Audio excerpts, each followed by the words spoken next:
Hi everyone. Sorry for the wait. Am I late?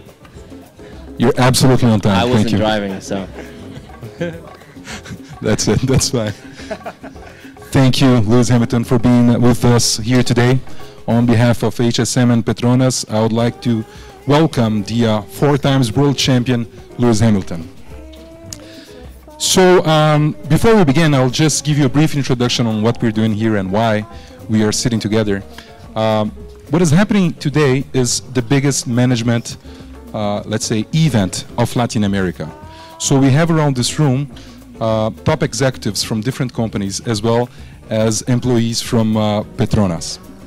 And the reason we're gathered here today is kind of to pick your brains on topics such as performance, decision-making, and excellence, which are topics that we, all the 3 of us, I would say, Petronas, Hsm, and you, of course, value a lot. So first to jumpstart this, I'll give the floor to Dennis, which will pose a kind of a tricky question for you.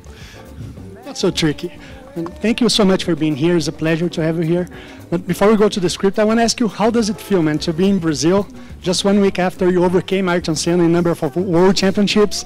Is it special to celebrate in Brazil? In all honesty, it's it doesn't feel real still at the moment. I guess because we're still in the fight. You know, there's still 2 races to go. So I spent the last like 7 days I was with my family and friends, and during that period of time I didn't think about racing once, which is strange, you know, because we had so much to celebrate. But so I don't know, I arrived here today and nothing's different, nothing's changed, but it is pretty cool when you introduce me as 4-time world champion. It's pretty cool. I like it. But then you see a guy with the Ayrton Senna t-shirt and you remember that you are in Brazil, right? So we are all big fans and we are glad that you are here to do the celebration, man. Yeah, no, everyone I'm sure knows, I've always been a huge fan of Ayrton's, as I'm sure everyone is here. It's incredible when you come to Brazil and you see just how, what an integral part he is in everyone's heart in Brazil, you know? Like every single Brazilian I meet around the world, no matter where, Ayrton is like in their heart. And you know, it's just cool because I know that with the foundation they're encouraging and helping young kids with education and inspiring young kids, and I was one of those, you know, but from a different country. So it is very cool to be here, and I'm here to try and win this weekend. I've only won here once in 10 years, so, and it was in the wet, which I don't mind, but I hope it's dry this weekend. Well, we have our fingers crossed, so you can count on that. And that was a great answer, and to a kind of a tricky question, I say. But when we talk about Ayrton Senna, and you said you were inspired by him, I want to go back to the first years of your career, especially when you just began racing with Formula 1. So at the very first year, you missed the championship title for just 1 point. Now, we can all agree here that that's not a bad start at all. So what would you say allowed you to get at the very top so quickly? And what would you recommend to our audience as a way of getting fast results without compromising your essence? Fast results. Well, I don't think there is such thing as fast results. I think, you know, I'm sure in everyone here, you've all been through years and years and years of studying and hard work and trial and error to be where you are today, to have the expertise you have today. So ultimately, it's really about really cultivating a positive mental attitude towards your work, towards the people that you're working with. It's about assessing and understanding your strengths and your weaknesses, working on the weaknesses whilst keeping the strengths. And you know, we all individually, what will work for the person next to you won't work for you. You all have to find your own way. That's, you know, drivers come and ask, you know, kids ask me, how can I be like you? And I'm like, just be you, don't be me. Try and find your way of shining as bright as you can. I think for me, I've been racing forever. So lots of bad experiences, which I'm grateful for because they've helped toughen the skin. And so winning this championship, trust me, it's been 25 years to win this, 25, 26, whatever it is. So It's been a long journey. Even when I got to Formula 1 in 2007, I'd raced for like 18 years or something, you know? So, something like that, you know, like 15 years already. So, unfortunately, people don't get to see the heart. You know, everyone sees you in your jobs now and say, oh, you're so good at your job, but they don't understand what you've gone through, or the doubts, or the time that you spent, the overtime that you spent to be in the position you're in today. Yeah, so there is no quick, I personally don't think there is a quick way to success. It's all hard work, in which you all have obviously done to be where you are today. That's an amazing. I love that answer, and if you allow me, I'll look to the group of interns we have here. Those are interns from Petronas. There's no cutting corners. You hear them? Okay. Hear this guy out. Okay. Yeah, Michael Phelps was here earlier this morning. Yeah, and he said exactly the same thing. You know, people think, oh I won 28 gold medals out of the blue. You know, but they don't know how much I worked hard for that. You know, and the swimmers, they spend like, is it like 6 or 8 hours in the pool every day? Jeez, I swim for 5 minutes and I'm finished. You know, it's crazy, the commitment that, you know, people don't get to see that stuff. And he said that he saw more talented swimmers than himself get lost in the way because they didn't want to, you know, go deep on it and yeah, make all the effort they needed to do. Yeah, and that's the thing. There is a lot of very talented people in all fields, but you don't have to be the most talented. You just have to be the one. You know, you can be the one with. You could have a smaller amount of talent, but if you work harder, you can overcome. You can beat the other people. If you look at it, there's a lot of great drivers that have been here in the past, and I'm not going to name any, but there are a couple that are exceptionally talented, and if they had worked as hard as some of those, like Rubens, for example, who perhaps didn't have the same natural ability as someone like Kimi, but worked hard and was there longer than anyone else and had great success. That's true. That's true.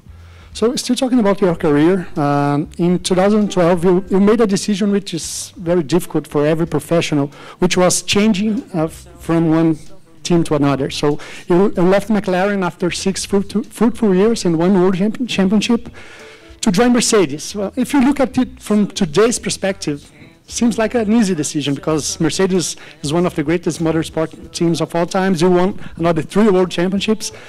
But back then, Mercedes had just been back for 2 years with no expressive results. So what moved you to take this risk at that time?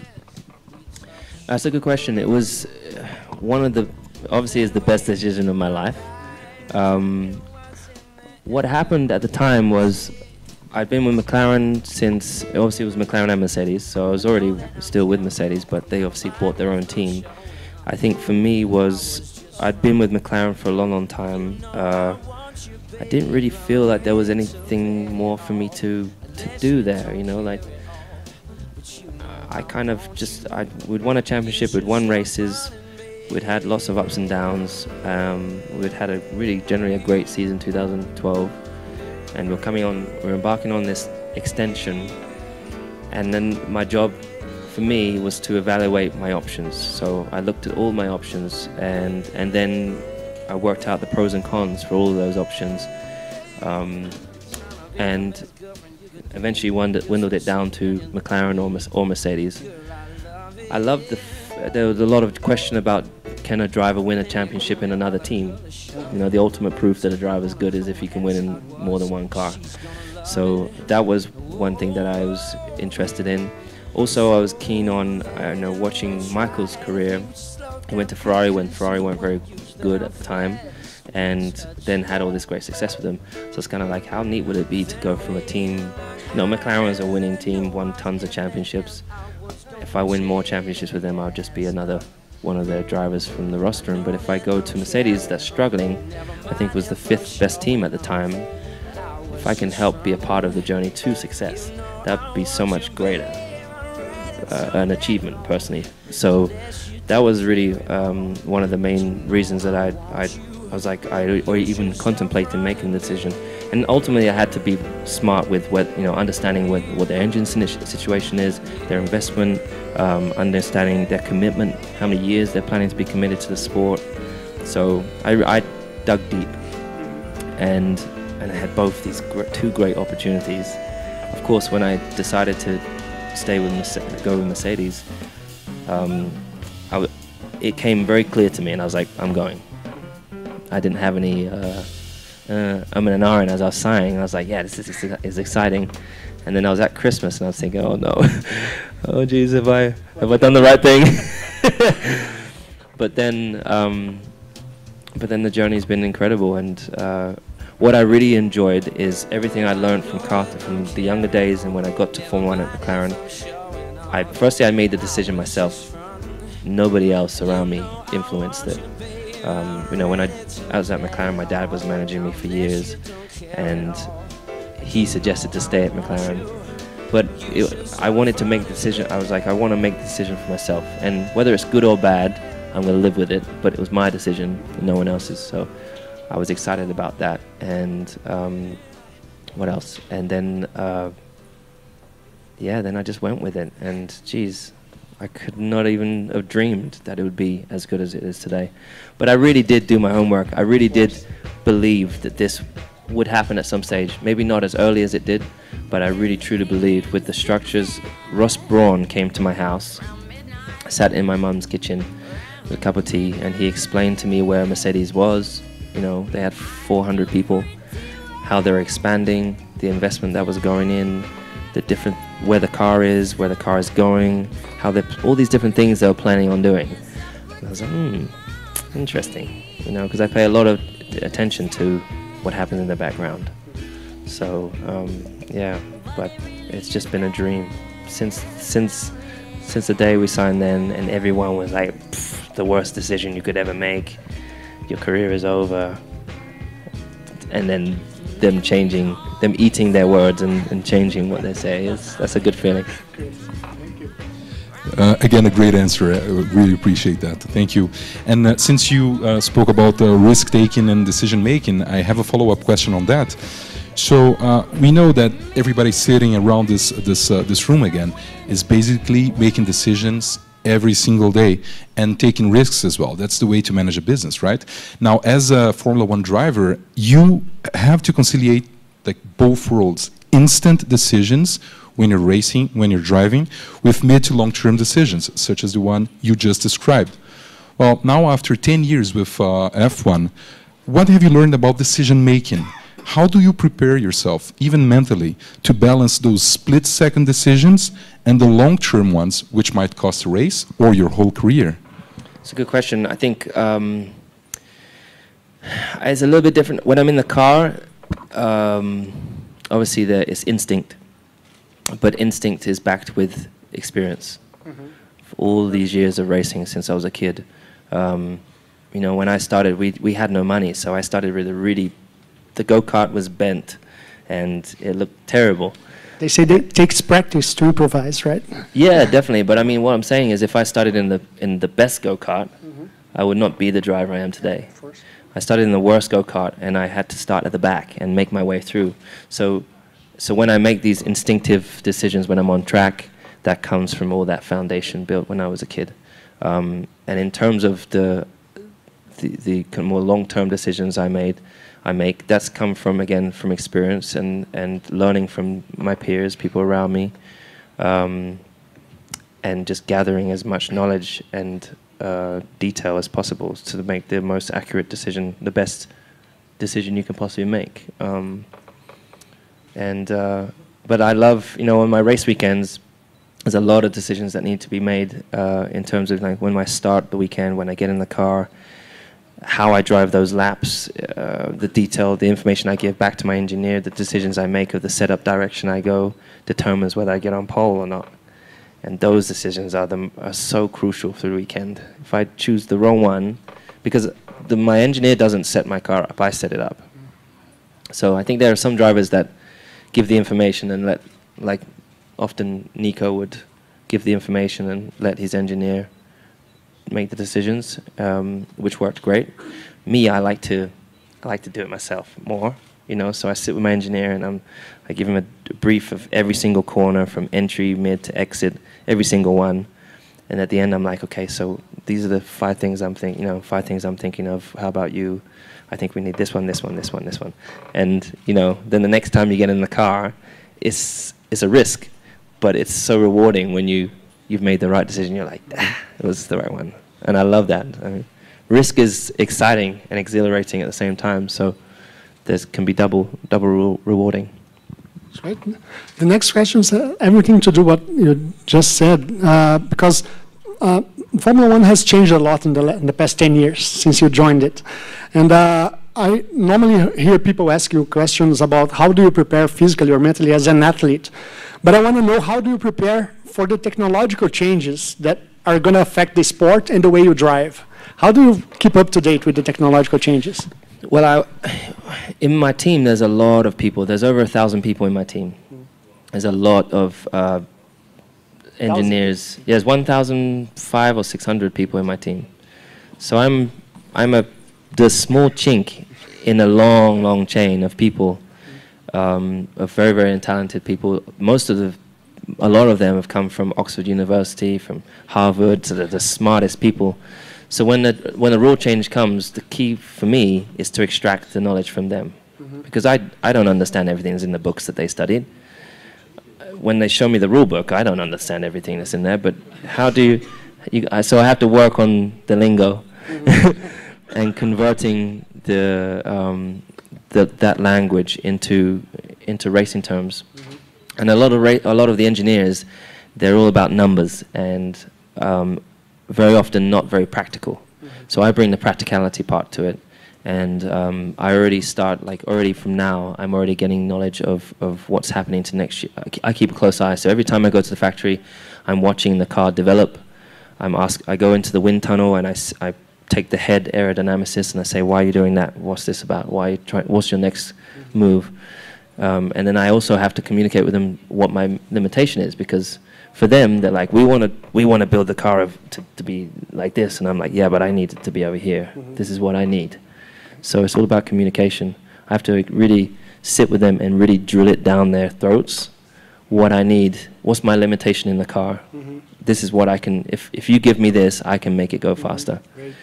But often they think, oh, if we give you that, this will go faster. But that's not usually the case. So that's generally how it is. And the season never stops. So we stop the last race, and straight away I go to the factory, and I'm there for 10 days. And in those 10 days, you're doing a seat fitting. You're doing, you're doing this engineering. You're understanding about the rule change, how that's going to implement on the tires. After the last race, I test. The race is on the Sunday. Monday is off. Tuesday is testing next year's tires. So it's always moving. Right. Talking about the human side of it, when we think of a F1 driver, we think of talent, strategy, hard work, technology. But when we think of the people who wrote their names on the history of the sport, such as Ayrton Senna, Michael Schumacher, and you, some new elements come, and we have to add it to this mix, such as self-confidence, determination, passion for what you do. So in your opinion, what differentiates a good professional from an outstanding professional?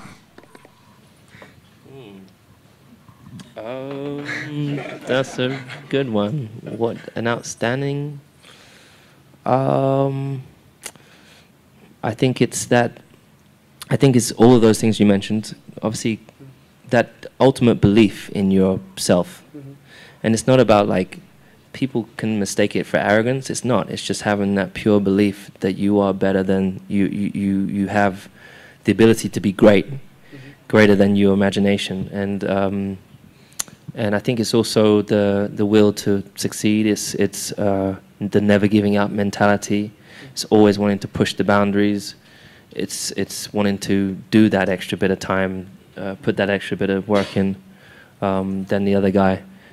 When I look at myself compared to other drivers since I was a kid, the best comparison for me, the best way for me to kind of compare myself is like if we're driving down the straight and we have a corner coming up, I'm going to brake later than you.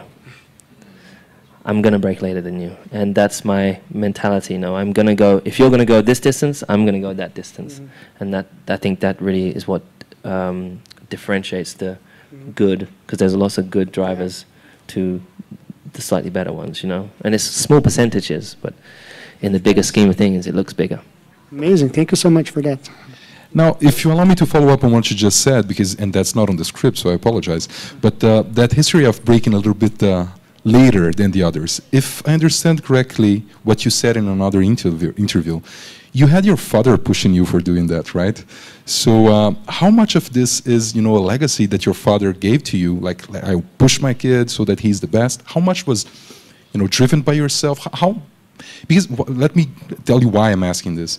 Most of the people around this room, again, they have kids, and we all want our kids to be successful. Of course. But there's a balance between how hard should we push them, how hard should we, you know, just let them be. How do you see that?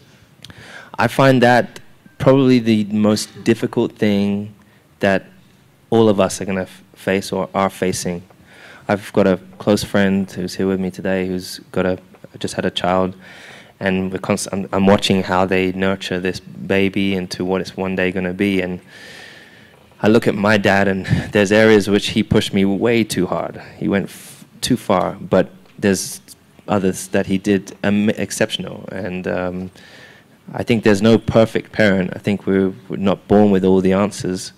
I think it's great that we all want the best for their future.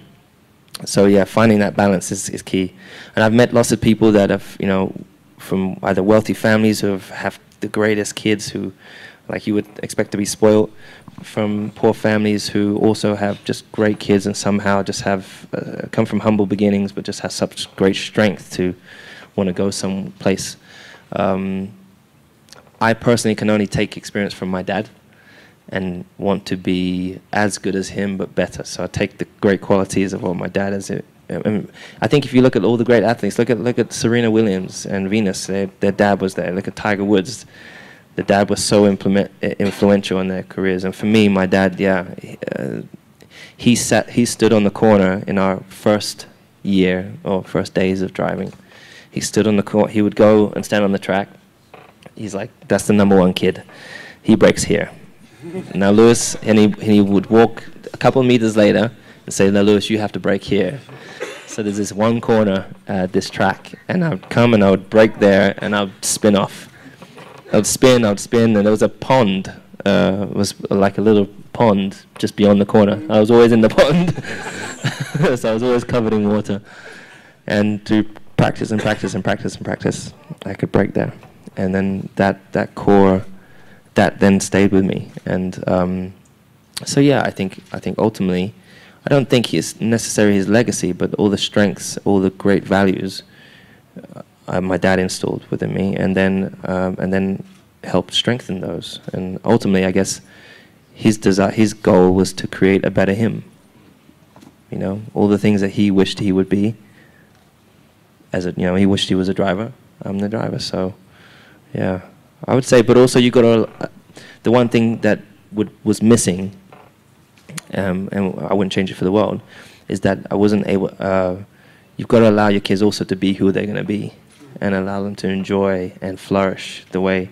It's like taking a plant and forcing it to go that way, but actually it wants to go this way, you know. So it's just finding that balance. I don't know the answer.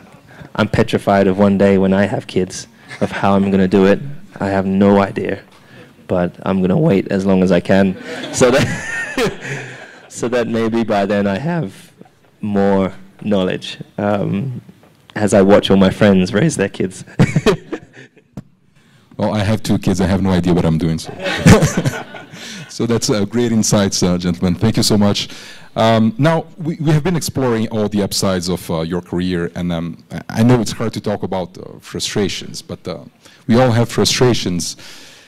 But right now, I mean, 4 times world champion. Let's give it to him, guys.